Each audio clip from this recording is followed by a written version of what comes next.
ఈ క్షణం ఇది నా సక్సెస్ మీట్లా అనిపిస్తుంది. అలాంటి ఓవర్వెల్మింగ్గా నేను ఒక ఆనందం పొందుతున్నాను. ఎందుకో తెలీదు, ఇక్కడ కావలసిన ఉన్న వాళ్ళందరూ కూడా నాకు ఎంతో కొంత ఎప్పటి నుంచో పరిచయం ఉన్నవాళ్ళు, ఎంతో ఆప్యాయత పంచుకున్నవాళ్ళు. సో వాళ్ళ ముఖంలో ఆనందం చూస్తుంటే కనుక ఇది నా ఆనందంలో అనిపిస్తుంది. ఈ సక్సెస్ మీట్ నా సక్సెస్ మీట్లా అనిపిస్తుంది. అండ్ ఇక్కడ గెస్ట్గా రాలేదు, మీలో ఒక పార్ట్గా, మీలో ఒక మీ ఆత్మీయుడిగా ఇక్కడికి వచ్చాను. అండ్ ఈ సినిమాకి ముందు నేను నాకు కలిసినప్పుడు ఎట్లా ఉంది ఏంటి సినిమా మీ రాబోతుంది కదా అంటాను. డిఫరెంట్ క్యారెక్టర్ నేను అటెంప్ట్ చేశాను. And Dhanush is a lead character. అంటే అదే నాకు ఎట్లాగా ఒప్పుకున్నామంటే తెలియదండి. రెగ్యులర్గా ఈ హీరో క్యారెక్టర్స్ ఇలాంటివన్నీ చేస్తూ నాకు ఎక్కడో కొంచెం డిఫరెంట్గా చేయాలి, కొత్త హొరైజన్ గేట్లు ఓపెన్ చేయాలనిపిస్తుంది. ఈ సినిమా నాకు అలా ఉపయోగపడుతుందని అనిపిస్తుంది. అంటే దాని వాళ్ళ సినిమా చూశాను, అది 100% కరెక్ట్. తను కూడా అదే అక్నాలెడ్జ్ చేశాడు. ఈ సినిమా తర్వాత ఒక 40 ఏళ్ళు ఉంటాను ఇందాక తను అన్నమాట వాస్తవం. నటుడుగా ఎంత ఎక్కువ కాలం మనం జీవిస్తాం అనేది తప్ప ఒక హీరోగానే పట్టుకొని ఇలాగే ఉండాలి అనుకోవడం అనేది కరెక్ట్ కాదు. అండ్ ఇలాంటి క్యారెక్టర్ ఎంత బాగా చేశాడంటే నేను తర్వాత చెప్తాను. సో ఫస్ట్ ఆఫ్ ఆల్ ఇలాంటి సినిమా శేఖర్ కమ్ముల ఏ ధైర్యంతో నాగుని అడిగాడు, నాకు ఏమి ఊహించుకుని ఫ్యూచర్లో ఈ క్యారెక్టర్ చేస్తాను ఒప్పుకున్నారు. ఇదే ఫస్ట్ సక్సెస్ అని నేను భావిస్తున్నాను ఈ సినిమాకి. ఆ తర్వాత ఇంకా ఈ క్యారెక్టర్ ధనుష్ తప్ప ఇంకెవరిని ఊహించుకోలేము. ధనుష్ ఒక్కడే దీన్ని న్యాయం చేయగలడు. తన పెర్ఫార్మెన్స్లో అనిపించింది క్యారెక్టర్ చూసిన తర్వాత. నిజంగానే తిరుపతిలో సినిమా చూస్తుంటే తిరుపతిలో ఓపెన్ చేసినప్పుడు కింద ఒక యాక్సిడెంట్ అయ్యే ముందు బెగ్గర్స్లో కూర్చున్నప్పుడు ధనుష్ అని గుర్తించడానికి ఆ పరిగెత్తేంతో నాకు గుర్తించలేకపోయాను. అంతగా క్యారెక్టర్లో యూ ఇన్వాల్వ్ సో మచ్. నీ గెటప్ కానీ అన్నీ కానీ అంటే అక్కడ తెలిసిపోతుంది తన డెడికేషన్ ఏమిటో ఆర్టిస్ట్ గారిది. అండ్ ఈ సినిమా ఇది నేను ఒక ఎక్స్పీరియన్స్ తప్ప నాకు ఒక సినిమాగా నేను చూడలేదు, ఒక వాస్తవంగా జరుగుతున్నదిగా అనిపించింది నాకు. అండ్ శేఖర్ కమ్ముల డీటెయిల్డ్గా నేను మిగతా అందరి నుంచి మాట్లాడే ముందు అసలు నువ్వేమిటి, నీ ఆలోచన విధానం ఏమిటి అనేది ఇట్స్ ఎంటైర్లీ డిఫరెంట్.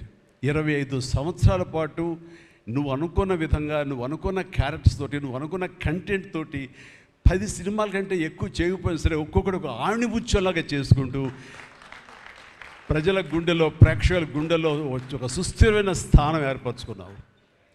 అండ్ ఆ మధ్యకాలంలో మీరు నా ఒక పోస్టర్, మీరు 25 years పోస్టర్ మీరు రిలీజ్ చేయాలని అనుకున్నప్పుడు అది మీట్ అవ్వడానికి, అతనికి టైం ఇవ్వడానికి నాకు నిజంగా 3-4 days పట్టింది. అంత పంతం అంత పట్టింపు ఏంటి నేనంటే, సార్ మీకు గుర్తుందో లేదో, మీ 88లో మీ సినిమా స్టేట్ రౌడీ షూటింగ్ ఈ రోడ్ల మీద జరుగుతున్నప్పుడు నేను ఫస్ట్ టైం మిమ్మల్ని చూశాను. నేను ప్రేమించే మనిషి నా ఎదురుగా ఉన్నాడు, కలిస్తే బాగుండు అనుకుంటే పోలీసులు ఎవరు రాని పరిస్థితి. కానీ మీరు ఎందుకు నన్ను చూసి ఇటు రాని పిలిచారు, నన్ను ఒక్కడనే పిలిచారు, నేనే మీ దగ్గరికి వచ్చాను. నేను ఎందుకు పిలిచానంటే అతను అందరికన్నా హైట్ ఉన్నాడు కాబట్టి ఏదో తాపత్రపడుతుంటే రమ్మని పిలిచుంటాను తప్ప అతనేమన్నాడంటే నా లోపల భావాలు కానివ్వండి, నేను నా ప్రేమ కానివ్వండి నేను వ్యక్తం చేయగలిగాను, అది కరెక్ట్గా కనెక్ట్ అయింది అని తను అనుకున్నాడు.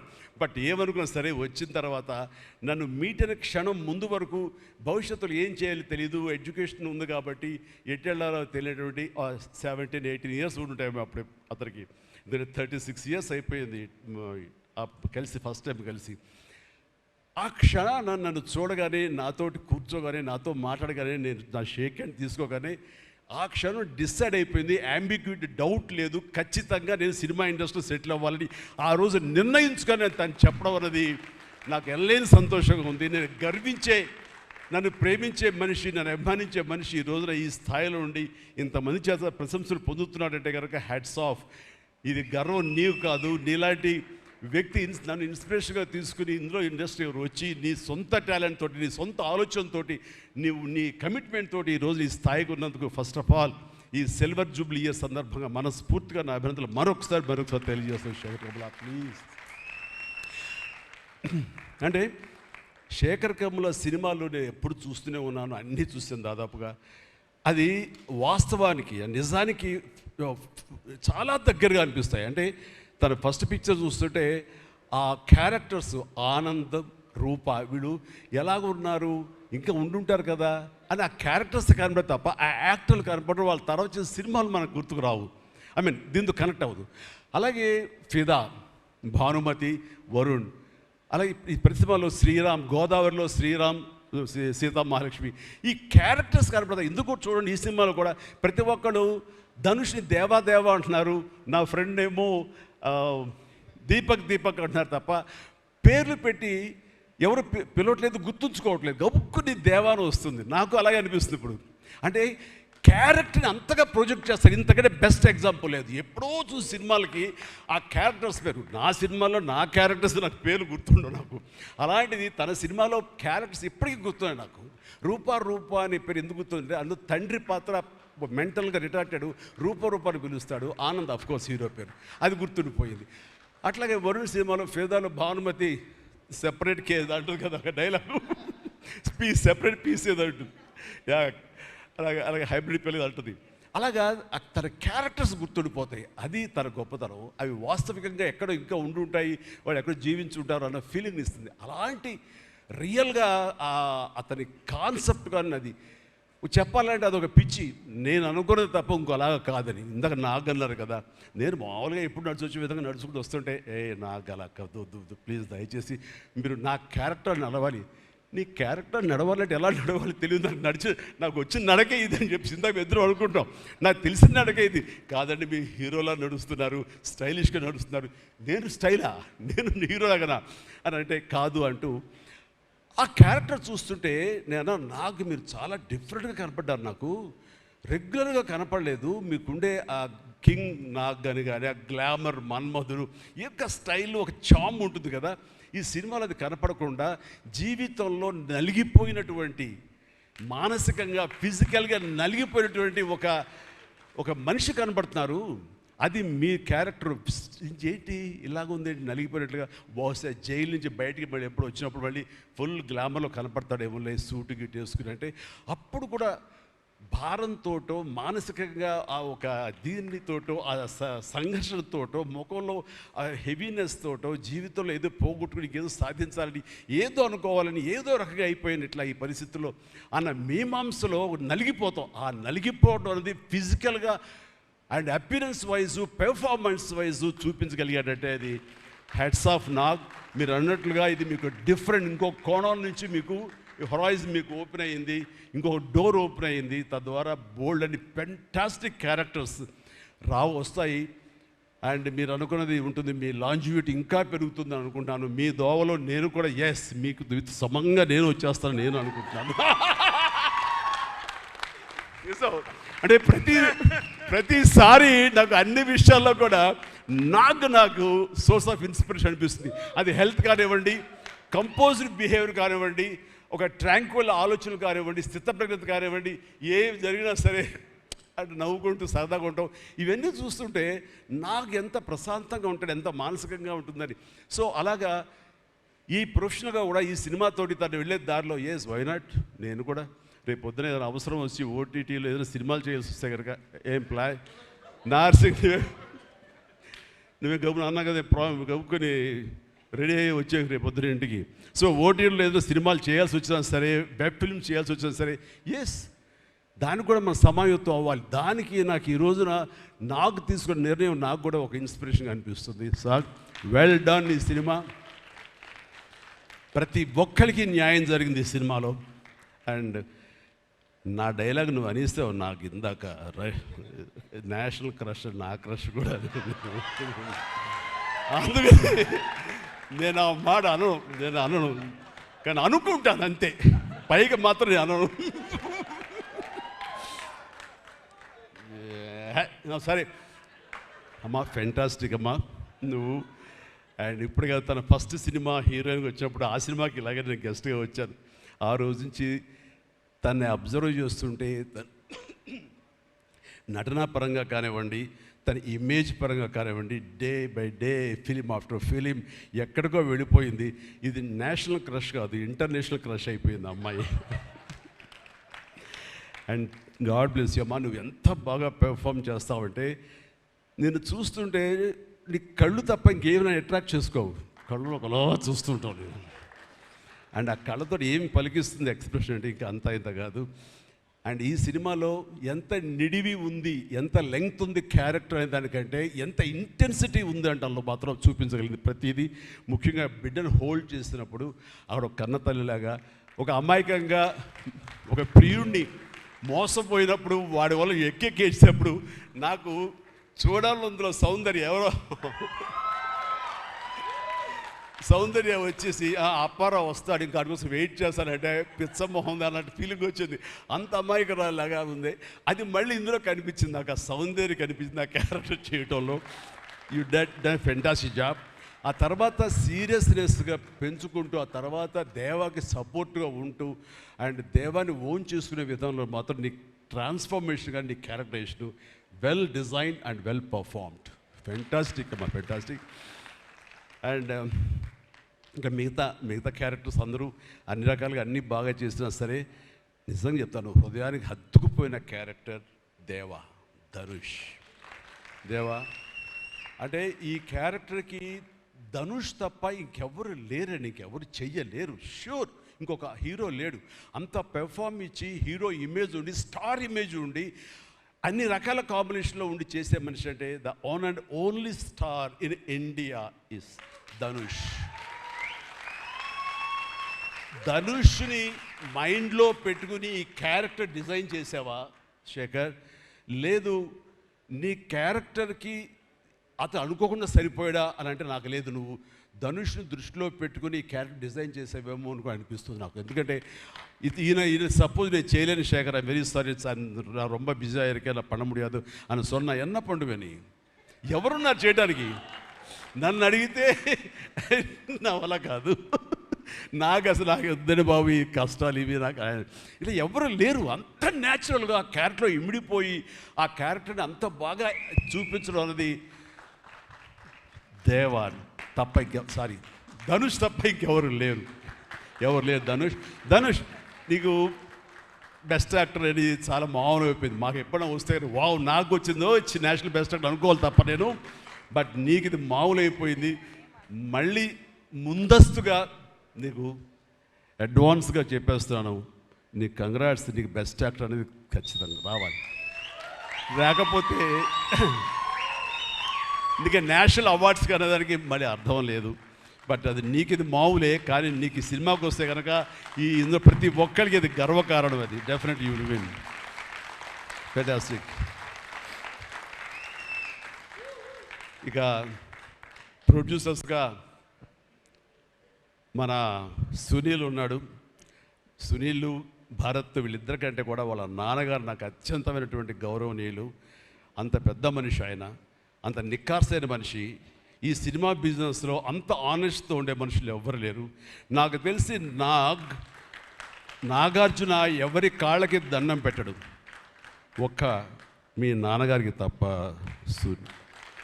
ఆయన నాకు అంతే ఇష్టం, నేను ఆయనకి అలాగే ప్రణామం చేస్తాను.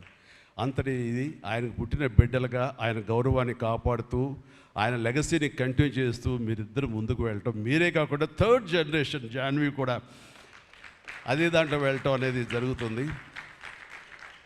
మొన్న ఒక మాట అన్నావు, చెప్పచ్చు కదా? చెప్పనా? ఓకే సార్, మళ్ళీ మాకు సినిమా చేయాలి సార్. మీరు వద్దులేవా, మీరు అది రకరకాలు చేసుకుంటున్నారు కదా, మళ్ళీ ఎందుకు అని. సార్, మా నాన్నగారు మీ సినిమాలో డిస్ట్రిబ్యూట్ చేసి మేము బాగా డబ్బులు గడించాం సార్ అప్పుడు నైజాంలో. మీరు అప్పుడు నైజాంలో మీ సినిమాలు అంటే నైజాం కింగ్ అనుకునేవాళ్ళం మేము. ఆ తర్వాత మేము కొంచెం ప్రయత్నం చేసాం సార్, మాకు బాగా డబ్బులు వచ్చింది సార్, కానీ అల్లు అరవింద్ గారు ఇక్కడ పెట్టేసరికి మాకు అవకాశం లేకుండా పోయింది. ఏమనట్లే ఇప్పుడు అది అది అది కట్ చేసేస్తాలే ఆ ముక్క, లేదు అది ఎడిటింగ్లో తీసేస్తాలే. అంటే సికింద్రాబాద్లో గీతార్స్ పెట్టారు కదా, అందుకే మీకు సినిమాలు రాకుండా పోయి సరే పక్కన పెట్టేద్దాం. ఆ తర్వాత మీ థర్డ్ జనరేషన్ జాహ్నవి సినిమా తీసి ప్రొడ్యూసర్గా అమ్మాయి రావాలనుకుంటుంది అనుకున్నప్పుడు I wish all the best for her. ఎప్పుడు కలుస్తాను అన్నాను. అదేదో మీరు ఇస్తే మీతోటి అమ్మాయి అడిగిన 3 జనరేషన్స్లో మా ఫ్యామిలీతోటి మంచి సంబంధం ఉన్నట్లు అవుతుంది అన్నారు. పాప మీ నాన్న అడిగారు, ఇంటికి వచ్చి చెప్పారు లేదో నాకు తెలియదు, బట్ వీఆర్ డూయింగ్.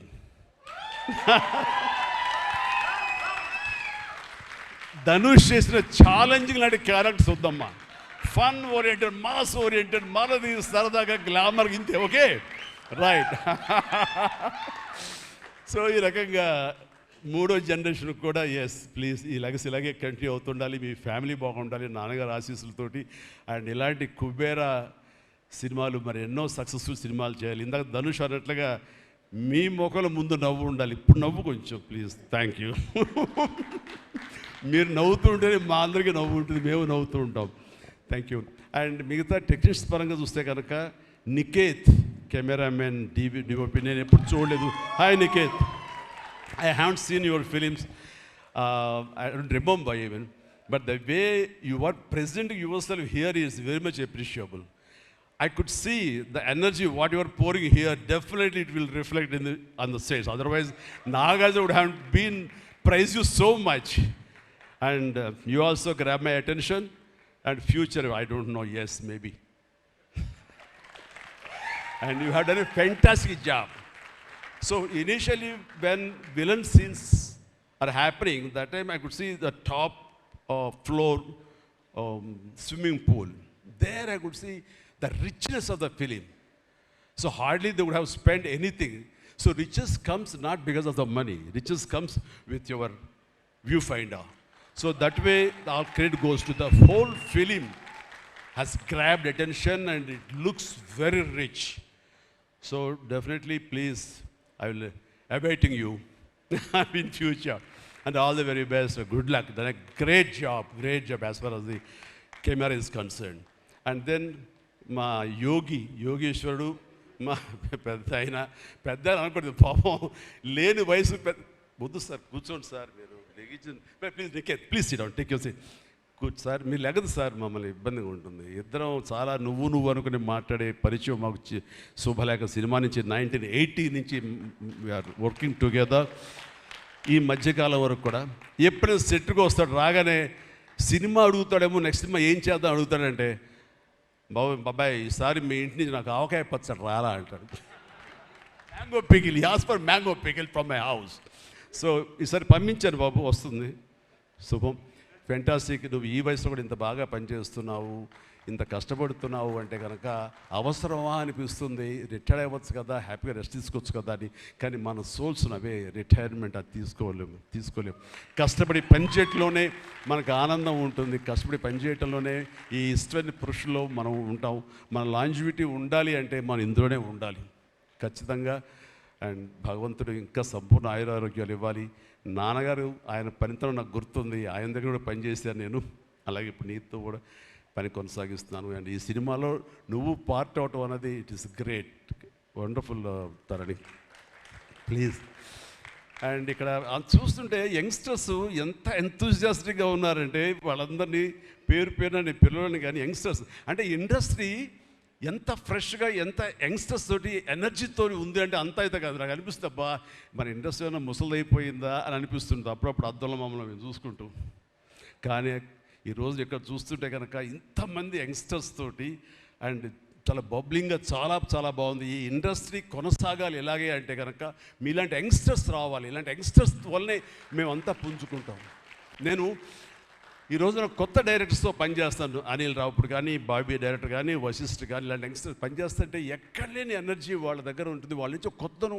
ఉంది నేను వాళ్ళకి అనుగుణంగా నేను మారిపోతుంది తప్ప నాకు అనుగుణంగా వాళ్ళు ఉండాలి కోరుకోవట్లా నా సక్సెస్ అక్కడేమో అనుకుంటున్నాను నేను ఆ రకంగా old wine in a new bottle అన్నట్లుగా ఈ సమయంలో వైన్ గుర్తుకొచ్చింది సారీ అండ్ అలాగా ఇదే ఎనర్జీతోటి ఇదే యంగ్స్టర్స్ తోటి ఇండస్ట్రీ కలకలాలని కోరుకుంటున్నాను and last but not least my brother నాకు బిడ్డతో సమానం దేవిశ్రీ ప్రసాద్ అండ్ దేవిశ్రీ ప్రసాద్ తన ఎనర్జీ అంటే ఇందాక చూశారు కదండి లైవ్ షో చేసేసాడు ఇక్కడ ఆ తర్వాత ఏం మాట్లాడాలో ఎవరికి ఏం తుయ్యినటువంటి పరిస్థితి మొత్తం అంతా షో గ్రాప్ చేశాడు బట్ నేను మళ్ళీ కమ్బ్యాక్ తర్వాత పొలిటికల్గా కొన్నాళ్ళు ఉండి 1915లో 150 సినిమా చేసిన దగ్గర నుంచి అంతకుముందు తన సినిమాలతోనే ఎంబీబీఎస్ కానీ జిందాబాద్ కానీ అన్నీ అయిన తర్వాత మళ్ళీ తన వలన నా మ్యూజికల్ అనేది ఏర్పడేదేమో అనుకుంటున్నాను. అలాంటి గ్రేట్ మ్యూజిక్స్ నాకు ఇచ్చి మళ్ళీ నేను నిలబడడానికి దోహదపడ్డాడు మనోడు. యూ ప్లీజ్ వద్దు అలా చేయదు ప్లీజ్ దోహదపడ్డాడు. మీరంతా సరస్వతి పుత్రులయ్యా ప్లీజ్ బంగారం ప్లీజ్. అండ్ తను ఎనర్జీ డే బై డే పెరిగిపోతుంది, తన టాలెంట్ డే బై డే పెరిగిపోతుంది. ఇక నేషనల్ నుంచి మన రీజనల్ నుంచి నేషనల్ లెవెల్కి ఎలా ఎదిగిపోయాడో మనం చూసాం. ఆ హోల్ ఇండియా తన గురించి ఎలాగా కీర్తిస్తుంది అనేది మనం ఈ పుష్ప 1 and 2 చూస్తున్నాము. ఇప్పుడు ఈ సినిమా కుబేర్లో కూడాను ఎక్కడ డ్యూయట్ సాంగ్స్ లేవు కదా అని అనిపిస్తుంది, కానీ ఒక్క సాంగ్ ధనుష్ పాడిన ఆ సాంగ్ ఎంతగానో ఆకట్టుకుందంటే అంతా ఇంత కాదు. దానికి ఇద్దరు ఒకరొకరు కాంప్లిమెంట్ చేసుకుంటూ ఆ సాంగ్ అంత బాగా హిట్ అవడానికి దోహదపడింది. అట్లాగే సినిమా చూస్తుంటే మ్యూజికల్గా ఉంది తప్ప నాకు ఎక్కడ డ్యూయట్ సాంగ్స్ వేరే లేవి అనే ఫీలింగ్ రాలేదు. And that's the magic of Devi Sri Prasad. రికార్డింగ్లో కూడా చాలా హృదయంగా మదర్ తోటి పాడిన పాట రోడ్డు మీద యాక్సిడెంట్ అయిన తర్వాత అబ్బా కన్నింటికి నీళ్ళు వచ్చేసింది నాకు. మన రైతుల మీద పాడే గుర్తుందా మన 150 సినిమాలో నీరు నీరు నీరు అంటూ దాన్ని మరిపించిన సాంగ్లో అనిపించింది. అండ్ అది వెరీ మచ్ రిలవెంట్ సాంగ్. అట్లాగా తన బ్యాక్గ్రౌండ్ కూడా తన సాంగ్స్ ద్వారా అవన్నీ కూడా అత్యద్భుతంగా కనిపించేలాగా వినిపించేలాగా చేశారు. దానికి దోహదపడినటువంటి లిరిసిస్టులు ఇక్కడే ఉన్నారు. భాస్కర్ భట్లాను, ఇందాక ఇంకో ఆయన పేరు చెప్పారు నందకిషోర్ గారు, అలాగే మన చంద్రబోస్ గారు. అండ్ వీళ్ళందరూ కూడా నేను హృదయపూర్వక అభినందనలు తెలియజేస్తాను. అండ్ ఈ రోజున ఇక్కడ రావటం అన్నది నేను చాలా ఆనందం అనుభవిస్తాను ఇక్కడ మీ అందరితో పాటు. అండ్ ఇలాంటి సినిమాలు రావాలి, ఎందుకంటే సినిమా సక్సెస్ అనేది గగనమైపోతున్న రోజులు ఇవి. థియేటర్స్కి ఆడియన్స్ రప్పించడం అనేది మహా గగనమైపోతున్న రోజులు ఇవి. రావటం కష్టంగా ఉంది. ఎలాగ సినిమా థియేటర్లు కానివ్వండి ఇవి ఎట్లాగ సస్టైన్ చేయాలి, ఎలా నిలబడాలి అనేది చాలా క్లిష్ట పరిస్థితుల్లో ఇలాంటి సినిమాలు, ఇలా కంటెంట్ ఉన్న సినిమాలు, అంటే హృదయంగా ఉన్న సినిమాలు, ఎమోషనల్ సినిమాలు and big event films, big films ఇందాక చెప్పినట్టుగా మనవాడు అవన్నీ కూడా ఆడొచ్చు. కానీ ఇలాంటి సినిమాలు కూడా ఆడి ఎస్ కంటెంట్ మనం సరిగ్గా ఇవ్వగలిగితే, వాళ్ళ హృదయాన్ని మనం తాకగలిగితే ఖచ్చితంగా ఈ సినిమాలు చూస్తారు, థియేటర్కి వస్తారు అనే ఒక ధైర్యాన్ని భరోసాని ఇచ్చిన సినిమాలు ఈ మధ్యకాలం చూస్తున్నాము. చిన్న చిన్న సినిమాలు అయితే పెద్ద సినిమాలు అయితే అందులో ఈ రోజున శేఖర్ మీరు మరొకసారి నిరూపించారు. ఇందాక ఎవరో మిమ్మల్ని చేశారు, నిజంగా మనస్ఫూర్తి చెప్తాను, క్రెడిట్ గోస్ టు యూ. ఒక ధైర్యాన్ని ఇచ్చింది ఇలాంటి సినిమాలు చేయొచ్చని. ఇంకా ఈ పెద్ద పెద్ద సినిమాలు తప్ప, రక్తపాతాలు తప్ప, కొట్టుకోవడాలు తప్ప, నరుకోవడాలు తప్ప ఇంక ఇలాంటి సినిమాలు రావా, వస్తే చూడరా, ఇవన్నీ 10 రోజులు ఆగితేనో నెల ఆగితేనో ఓటీటీలో చూసేద్దాంలే అని దాంతో ఉండిపోతారా, ఏమైపోతే ఇండస్ట్రీ అనేటువంటి ఒక అభద్రతా భావం నుంచి ఈ సినిమా ద్వారా ఎస్ ఇలా తీయగలిగితే, సత్తా చూపగలిగితే, హ్యూమన్ ఎమోషన్స్ని టచ్ చేయగలిగితే, కంటెంట్ కొత్తగా ఉండగలిగితే కనుక థియేటర్కి వస్తారు, చూస్తారు భరోసా ఇచ్చావు. Thank you so much.